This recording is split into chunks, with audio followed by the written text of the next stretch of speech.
Let's talk about tips, tricks, and of course safety when diapering your baby. Did you know that you'll be changing about 8 to 12 diapers in a 24-hour period? This could be more or a little less because babies will generally poop, usually every single time they feed. And it's not always a giant poop, but they do poop a lot, and so it's important obviously to change your baby's diaper. These are my 5 top tips for a successful diaper change. First and foremost, you want to always be prepared with extra wipes, diapers, and clothes. You want to make sure you have a hand on your baby at all times, or at least you have a hand nearby them while you're changing in case they were to roll or anything. You also want to make sure that you have an extra diaper either ready to go or even under the soiled diaper. And you want to use either the lifting the bottom gently or using the rolling technique. And lastly, of course, you want to wash your hands after every diaper change. As you can see here, I'm laying out the wipes, the extra diaper, and the extra clothes. And then I'm going to gently take off the sweet baby's little pants.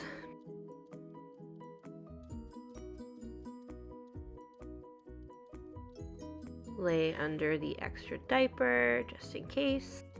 And use the rolling technique. Wipe the belly to make sure they pee. And just in case they didn't, I'm going to go ahead and put the wipe over the penis just to make sure that it doesn't spray everywhere. Next again, I'm going to roll the baby over. Roll up the soiled diaper, and then just do some extra wiping. If it was poopy, I would wipe first and then roll up the soiled diaper. After that, you simply just put your diaper back on your baby. I always like to do it nice and snug and high up if possible. If your baby still has their umbilical stump, you want to fold it over to keep it underneath the stump to protect the area.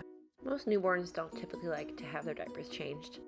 It is disruptive and makes them cold. So pro tip that I always like to suggest is keeping a little onesie under their jammies so that at least their whole body's not getting naked. Anyways, here we're going to watch an example of me changing a real baby. I'm pulling up the onesie to make sure that the area is clear. Most babies will pee once cold air hits their diaper area, so I usually go ahead and wipe their belly to initiate a pee, which I showed with the baby doll as well. And often a baby that has a penis, it'll just get a little bit more messy. So if you don't know if they peed for sure, I also put a wet wipe over the penis to just help point it down in case they do pee at all. Once baby is all wiped and clean, then you're going to put the diaper underneath them and make sure to fasten it nice and snug. As I mentioned earlier, there are 2 main ways to move your baby when you're changing them. The first is to lift up their back gently or to roll them from side to side. Just do whatever works best for you and your baby.